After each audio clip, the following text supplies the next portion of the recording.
We're doing another variation of the circular bag.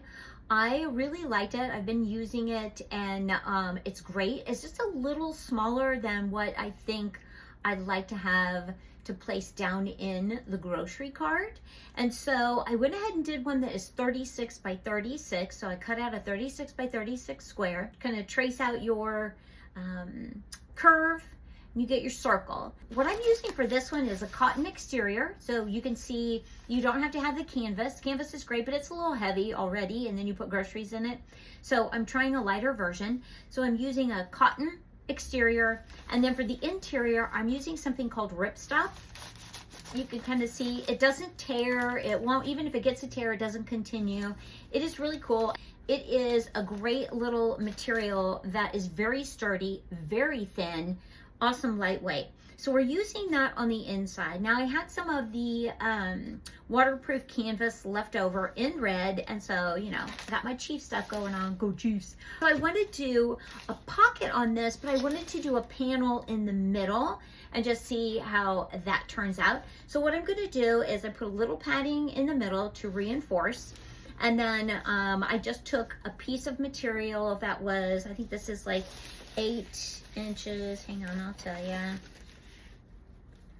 Yeah, so I took it at 9, folded it in half, cut it, turned the top and bottom in about 1/2 of an inch, then stitched across both ends, so that's tucked in. What I'd like to do, I put it down about 3 inches, and I want to do a pocket here. So when I attach it, I'm gonna turn this section into a pocket.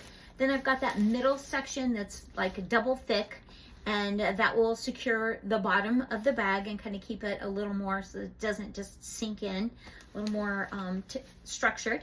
And then I'm going to do another pocket on this side. So we're going to stitch down about 6-8 inches, and we're going to do the same thing here, but I'm going to stitch on both sides of this to attach it on here. I just wanted to bring you along and let you see that I am doing another one a little bit larger, actually quite a bit larger, from 28 to 36. I've got it all pinned down.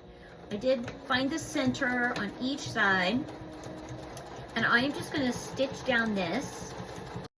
And then after I stitch this on the sides, we'll come back together and I'll kind of walk you through how I'm thinking about doing my tabs on here so that it scrunches up. On this one, I think I'm going to do the tabs on the exterior and see how that works, because a lot of the ones that I looked at, the ones you can purchase online, have the tabs on the outside, not the inside. So we're going to test that out and see how it goes.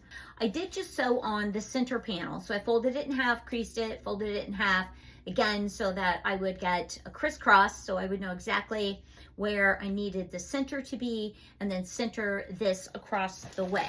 So I'm going to pull it out so you can see the further back it is, you can see the difference in the red and kind of how that's going to be. So this is actually a pocket, and the middle part has a little bit of padding in it. I did just a small piece of foam inside the canvas that I used there.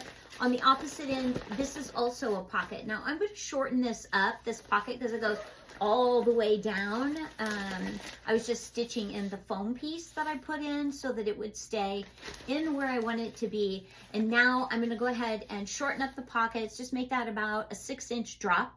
And then I think what we're going to do from there is then put on our tabs. For the tabs on this one, I did put in a fusible fleece. I want this to be a little bit more sturdy. So basically it's 4 by 6. I'm taking the 6 and folding it in half. And then I'm getting a crease. I'm gonna bring the bottom into the middle, the top down to the middle, and then I'm gonna fold that over on itself. Now, to get rid of any of the little frayed edges or whatever, I'm going to go ahead and give this a stitch like this, and then everything will just be closed up. So basically what I did, instead of folding it this way, I'm going to fold it backwards, and I'm going to stitch across the top and the bottom at about 1/8 of an inch. We're going to back stitch beginning and end. And I'll turn it and show you what I've got. I'm gonna go ahead and clip off the corners a little bit. Then we're gonna flip it. So we're basically taking this raw edge side and we're gonna turn it in. Push everything down in there. Kind of have to give it a little squeeze. I am gonna take a chopstick and just push out that corner. It's fairly pushed out. And then we're just going to, and then you can see we get a nice clean edge on this. And then we're gonna go ahead and stitch down the side. I'm not stitching across the top on these.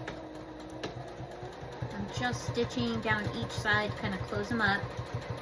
Back stitch, beginning and end. I'm gonna do the same thing over here. And I'm not starting right at the top, I'm just starting slightly below. It's pretty thick at the top. And then that's what it's gonna look like. The top is not sewn through.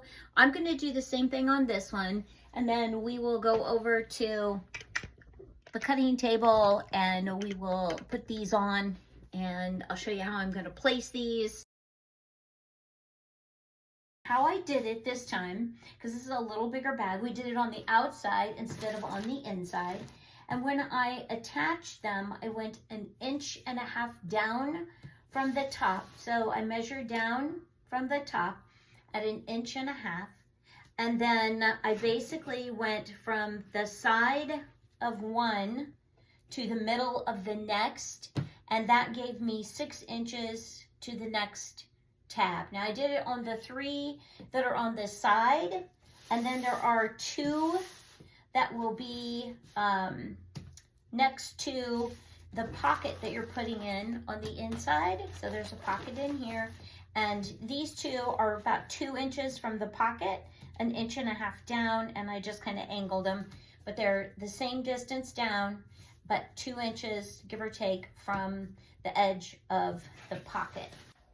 All right, basically I have all of the tabs on. I've put my cotton webbing through, and then I realized that I did not get my pocket trimmed down to the 6 inches. So I'm gonna do that.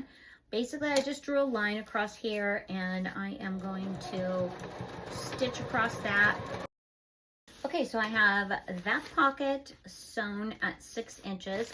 So now you've got your pocket here, and I'm just going to show you again with a gallon of water or whatever. You put that in. I did do, so 36 inches, pull it up, and your cord is much longer because the circle is so much longer, but oh my gosh, it's just a bigger bag. It works great. This is with the tabs on the outside.